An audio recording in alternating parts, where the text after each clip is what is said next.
Union territory ಐತಿದು ಅದು ದೊಡ್ಡ ಪ್ರಭಾವ ಅಲ್ಲ ಅಂತೇಳಿ. ಇನ್ನು JMM ಅವು ಇವೆಲ್ಲ ಸಣ್ಣ ಪಕ್ಷ ಬಗ್ಗೆ ತಲೆ ಕೆಡಿಸ್ಕೊಂಡ್ರು ಅವ್ರು ಅದನ್ನು ತೆಗೆದಾಕುವಂಥ ಶಕ್ತಿ BJPಗೆ ಅದ. ಎಲ್ಲ ನೆನಪಿಟ್ಕೊಂಡು ಪ್ರಾದೇಶಿಕ ಪಕ್ಷದ ಇಲ್ಲ. ಈ ಕಾಂಗ್ರೆಸ್ ಒಂದು 4 ರಾಜ್ಯಗಳಲ್ಲದ, ಅದು ಕರ್ನಾಟಕದಲ್ಲಿ ಬಂದು 28. ಅದರಲ್ಲಿ ಇವ್ರು ದಿನ ನಿತ್ಯ ಎದ್ದ ತಕ್ಷಣ ಮೀಡಿಯಾ ತುಂಬ ಏನು ಸುದ್ದಿಪ್ಪ ಅಂದ್ರೆ DK ಅವರು ಮುಖ್ಯಮಂತ್ರಿ ಆದರು, ಇವ್ರಿಗೆ ಹೇಗೆ ಹೇಳಿದ್ರು, ಇವ್ರಿಗೆ ಮ್ಯಾಲೆ ಇರು ಅವೆರಡು ತಪ್ಪಿಸಲಾಗಿ ಇನ್ನೊಂದು ಸಿದ್ದರಾಮಯ್ಯನವರು SC ಕಾರ್ಡ್ ತೊಗೊಂಬಂದು SC ನಮ್ಮಲ್ಲಿ ಆಗಬೇಕಪ್ಪ ದಲಿತರು CM ಆಗ್ಬೇಕಂತ ಇದನ್ನು ಮೊದಲೇ ತರಬೇಕಾಗಿತ್ತಲ್ಲ. ತಾವು ಬಂದ ತಕ್ಷಣ ಸಾಕಷ್ಟು ಇದ್ದರು, ಮಲ್ಲಿಕಾರ್ಜುನ ಖರ್ಗೆ ಅವರಿದ್ದರು, ಪರಮೇಶ್ವರಪ್ಪರು ಇದ್ದರು, ಯಾರು ಇದ್ದರು, ತರಬೇಕಾಗಿತ್ತು.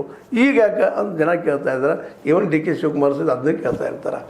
ಈ ಎಲ್ಲ ತಿಕ್ಕಾಟದಿಂದಾಗೆ ಜನ ಮಾತ್ರ ರೋಷ್ ಹೋಗಿದ್ದಾರೆ. ಬರೀ ನಿಮ್ಗೆ ಗ್ಯಾರಂಟಿಯಿಂದ ಇವತ್ತಿನ ಗೆದ್ದರಂತ ಹೇಳ್ತಾ ಇದ್ದೀರಿ, ಅದು 2022ರಲ್ಲಿ ಅವ್ರು ಗ್ಯಾರಂಟಿ ಗೆತ್ತಾಗೋದಿಲ್ಲ.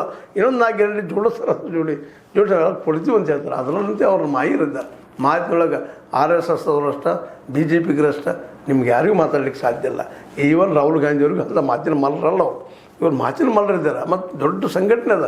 ಹೀಗಾಗಿ ಕಾಂಗ್ರೆಸ್ ಕರ್ನಾಟಕದಿಂದ ತನ್ನ ಒಂದು ಏನಪ್ಪ ಅಂತ ಆಡಳಿತವನ್ನು ಉಳಿಸ್ಕೊಳ್ತದನ ಅನ್ನುವಂಥ ದೊಡ್ಡ ಒಂದು ಪ್ರಶ್ನೆ ಇವತ್ತು ಶುರು ಆಗ್ಯದ.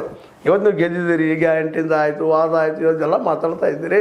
ಒಪ್ಪು ನಾ ಮಾತನ್ನು ಎಲ್ಲಕ್ಕಿಂತ ಹೆಚ್ಚು ಅಧಿಕಾರದಲ್ಲಿ ನೀವಿದ್ರಿ ಅನ್ನೋದು ನಮ್ಮ ಇರಲಿಕ್ಕೆ ಆಗೋದಿಲ್ಲ. ಕಾಂಗ್ರೆಸ್ಗಾಗಲಿ BJPಗಾಗಲಿ ನೀವು ಎಷ್ಟೋ ಹಂಚಿದ್ದು ದುಡ್ಡು ಹಂಚಿದ್ದು ಸುಳ್ಳಲ್ಲ, ಸಾರ ಹಂಚಿದ್ದೀನಿ ಸುಳ್ಳಲ್ಲ, ಏನು ಮಾಡಿದ್ರಿ ಹೌದು ಅವ್ರು ಹೇಳ್ತಾರೆ. ಅವ್ರ ನೀವು ಆರೋಪ ಮಾಡ್ತಾರೆ, ನಿಮ್ಮೆಲ್ಲ ಆರೋಪ ಮಾಡ್ತಾರೆ.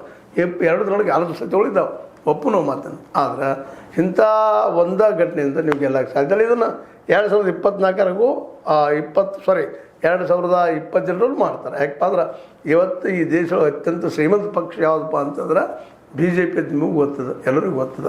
ಅವ್ರು ಅದನ್ನೆಲ್ಲ ಮಾಡಿನೂ ಮತ್ತೇನು ಮಾಡಬೇಕು, ಸ್ವಾಯತ್ತ ಎಲ್ಲ ಸಂಸ್ಥೆಗಳು ಇವತ್ತು CBI ಇರಲಿ, ED ಇರಲಿ, IT ಇರಲಿ, ಇವನ್ ಎಲೆಕ್ಷನ್ ಕಮಿಷನ್ ಆಗಲಿ, ಎಲ್ಲರೂ ಅವರು